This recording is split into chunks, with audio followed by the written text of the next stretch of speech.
So I was at the pet store the other day when I saw this tank filled with baby turtles for sale. I was surprised how many they had, and it made me want to buy one right now. But we don't have a tank set up for it, so I waved bye to the turtles and drove back to the Simply HQ. I headed over to the fish room and grabbed an old tank I bought at a local garage sale. The owner told me this tank used to hold a crazy lizard that would try to break out.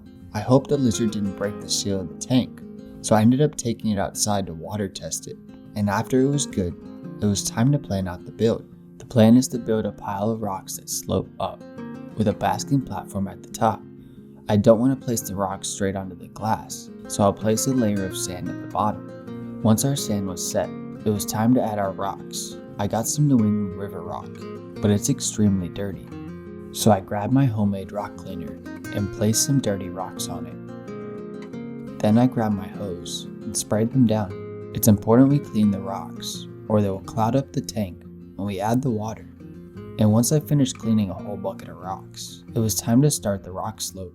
These rocks are a pretty cool mix of different colors and shapes, and they remind me of a river bottom, which will be perfect for our turtle.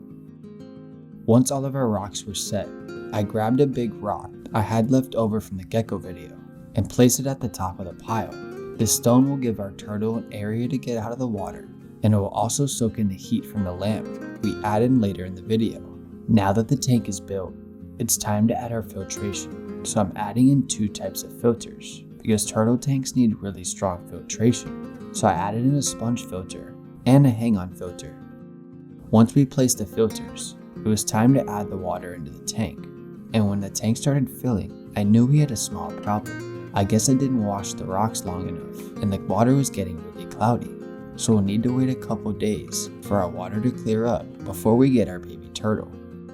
So I came back to our tank and the water is finally starting to look clean and clear. There's still one really important part of the build I need to finish first. So I headed over to the Simply workshop and started gathering all the materials I need, because the goal here is to build a small light rack.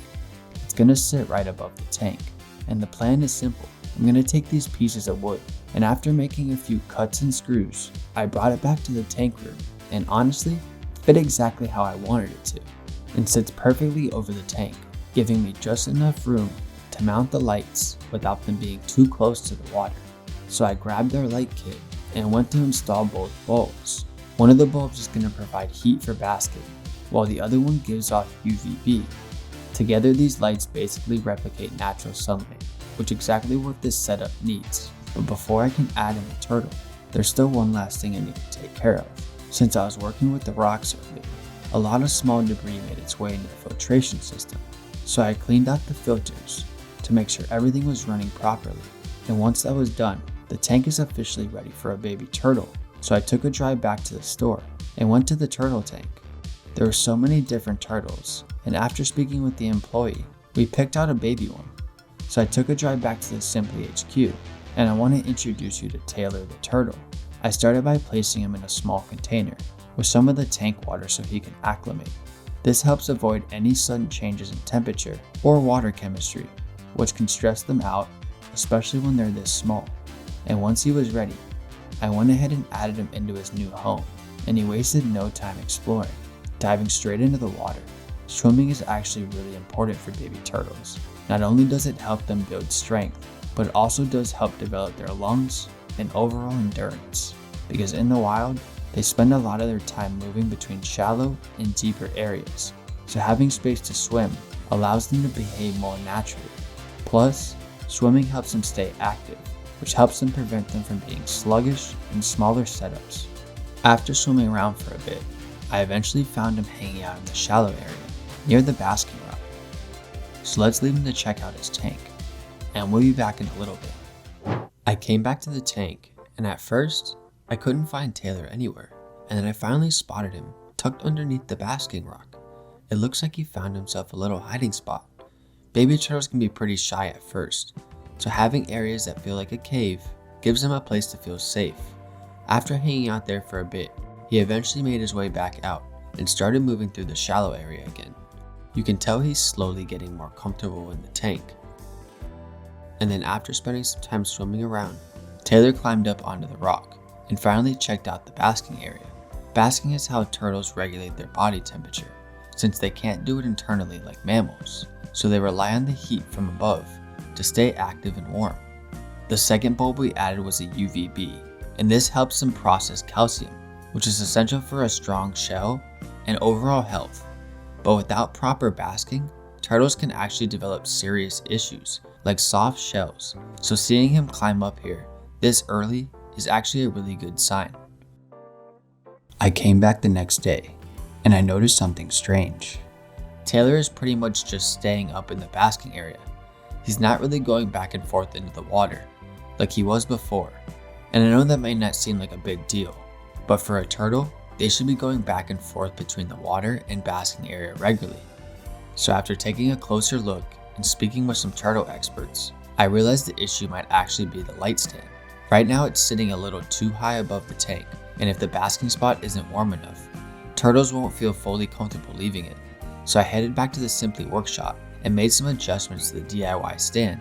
I also started thinking about the water temperature, because turtles are cold-blooded, which means their body temperature is directly affected by their environment. I go ahead and grab a water heater.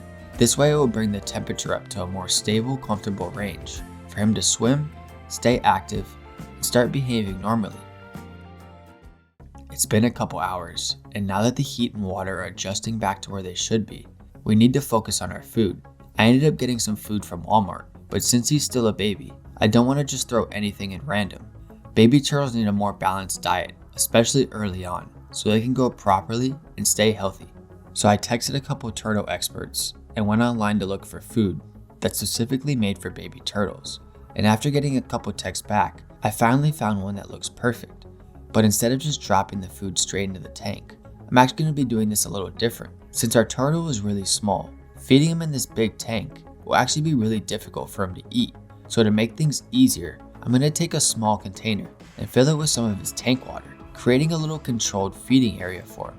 So I picked up Taylor out of the tank and put him in the Tupperware. And at first, he just laid there confused. So I dropped a couple pinches of baby turtle food and he slowly started to smell the aroma. He then started to crawl around the bin, searching for the food, and you can see he found his first piece. Once he realized it was food, he starts actively looking around, picking at pieces and eating one after another. And this is exactly why feeding in a small container works so well in my opinion. It makes it easier for him to find the food, and it also lets me clearly see how much he's actually eating. Because with baby turtles, you really only want to feed them for about 5 to 10 minutes at a time. That way they get enough food without overfeeding. And also, if he's in here for longer than 10 minutes, the water temperatures could lower and he could actually die. So after that short feeding window, I go ahead and take him out of the container and place him right back into the main tank. And just like that, Taylor had his first meal in the new setup. I came back the next day and Taylor was up on the basking rock again. And this time, I caught him sleeping with his legs fully stretched out. Turtles will lay like this to expose more of their body to the heat and UVB, which helps them warm up faster and grow a proper shell. And speaking of his shell, Taylor has some really cool patterns. And when I got him from the store, I was told he was just an aquatic turtle, but I kind of want to find out what he is. So I took a picture and ran it through a software, and it turns out Taylor is a Peninsula cooter. They're native to Florida and spend most of their time in the water, but they still rely heavily on basking. And as they grow, they can reach over a foot in size. So I'll be documenting his life over the next 100 days to see how he's changed.